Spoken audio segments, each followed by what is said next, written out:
ಶತ್ರುವಿನ ಶತ್ರುವನ್ನ ನಾವು ನಮ್ಮ ಮಿತ್ರರನ್ನಾಗಿ ಮಾಡ್ಕೋಬೇಕು ಅನ್ನೋದಕ್ಕೆ ರೀಸೆಂಟ್ ಆಗಿ ನರೇಂದ್ರ ಮೋದಿ ಅವರು ಸಿಪ್ರಸ್ ಅನ್ನೋ ದೇಶಕ್ಕೆ ಭೇಟಿ ಕೊಟ್ಟಿರೋದೇ ಒಂದು ದೊಡ್ಡ ಎಕ್ಸಾಂಪಲ್.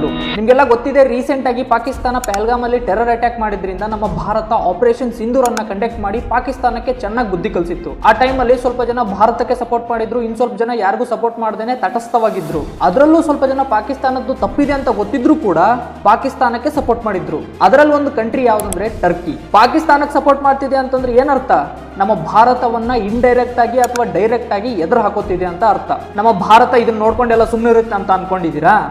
100% ಸುಳ್ಳು. ಅದಕ್ಕೇನೆ ರೀಸೆಂಟ್ ಆಗಿ ನರೇಂದ್ರ ಮೋದಿ ಅವರು G7 ಮೀಟಿಂಗ್ ನ ಅಟೆಂಡ್ ಮಾಡೋಕ್ಕೂ ಹೋಗೋಕ್ಕಿಂತ ಮೊದಲು ಸಿಪ್ರಸ್ ಅನ್ನೋ ಕಂಟ್ರಿನ ವಿಸಿಟ್ ಮಾಡ್ತಾರೆ.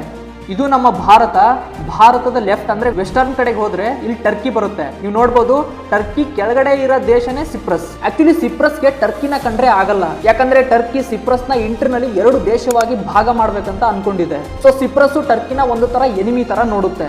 ಭಾರತ ಇಂಡೈರೆಕ್ಟ್ ಆಗಿ ಅಥವಾ ಡೈರೆಕ್ಟ್ ಆಗಿ ಸಿಪ್ರಸ್ ಜೊತೆ ಒಳ್ಳೆ ಸಂಬಂಧ ಬೆಳೆಸ್ಕೊಂಡ್ರೆ, ಟರ್ಕಿ ಏನಾದ್ರೂ ತನ್ನ ಬಾಲ ಬಿಚ್ಚಿದ್ರೆ ನಾವು ಸಿಪ್ರಸ್ ಅನ್ನೋ ಒಂದು ಅಸ್ತ್ರನ ಯೂಸ್ ಮಾಡ್ಕೋಬಹುದು. ಅದಕ್ಕೇನೆ ನಾನು ಮೊದಲು ಹೇಳಿದ್ದು, ನಮ್ಮ ಶತ್ರುವಿನ ಶತ್ರುವನ್ನ ಮಿತ್ರನನ್ನಾಗಿ ಮಾಡ್ಕೋಬೇಕಂತ. ಸೊ ಈ ವಿಡಿಯೋನ ನಿಮ್ಮ ಫ್ರೆಂಡ್ಸ್ ಜೊತೆ ಶೇರ್ ಮಾಡಿ, ಅದ್ರ ಜೊತೆಗೆ ಇದೇ ರೀತಿ ಕಾಂಟೆಂಟ್ಗಾಗಿ ನನ್ನ ಪೇಜ್ನ ಫಾಲೋ ಮಾಡಿ.